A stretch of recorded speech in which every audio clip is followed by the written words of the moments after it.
यंदा घोसला वनोटी परिसरामध्ये निसर्गाच्या लहरीपणाचा मोठा फटका आंबा उत्पादक शेतकऱ्यांना बसलाय। त्यामुळे चालू वर्षीत गावरान आंबा चांगलाच रुसणार।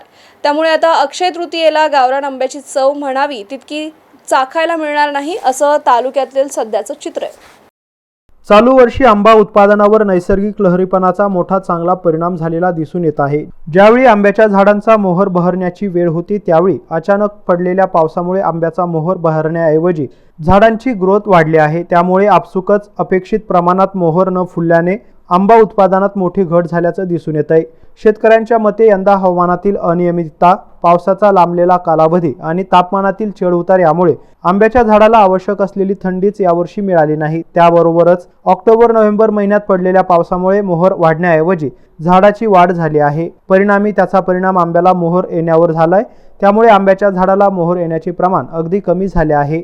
गेल्या वर्षीप्रमाणेच उत्पादनात वाढ होईल असा शेतकऱ्यांचा विश्वास होता, परंतु प्रत्यक्षात मोहर 30 ते 40% कमी आला आहे। त्यामुळे गावरान आंब्यासह केसर, देवगड, हापूस, पायरी, राखूस, साखर, गोठी, रोपडी, तोतापुरी यासह इतर आंब्यांच्या जातींमध्ये देखील उत्पादन घटण्याची शक्यता आंबा उत्पादक शेतकऱ्यांकडून व्यक्त केली जाते। याचा थेट परिणाम बाजारातील आंब्याच्या किमतीवर होण्याची शक्यता आहे। मागणी जास्त आणि पुरवठा कमी असल्यास ग्राहकांना यंदा आंबा महाग मिळू शकतो। संबंधित कृषी विभागाकडून हवामानाचा अंदाज, खते, औषधे, माती परीक्षण याबाबत वेळेत मार्गदर्शन सहाय्य मिळाल्यास पुढील मोसमासाठी तयारी करता येईल असंही आंबा उत्पादक शेतकऱ्यांनी यावेळी बोलताना सांगितलंय।